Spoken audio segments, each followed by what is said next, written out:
Ер нь бол тэгээд амьдрах хүнд арга нь идэх хүнд ив нь олддог л ахгүй юу. Та энийг юу гэж бодож байна?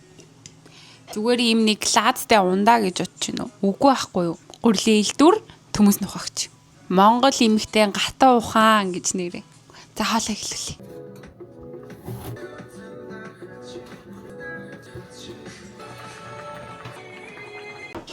Би тэгээ төмсөө чанаад усын шавхаад ирлээ.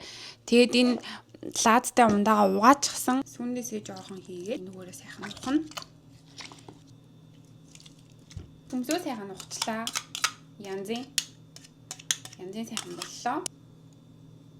Ингээл нухсан төмс. Нэг том тоогоо гаргаж ирээд агаад маань sorry угаас энэ надаа 2 тоогоо л байгаа.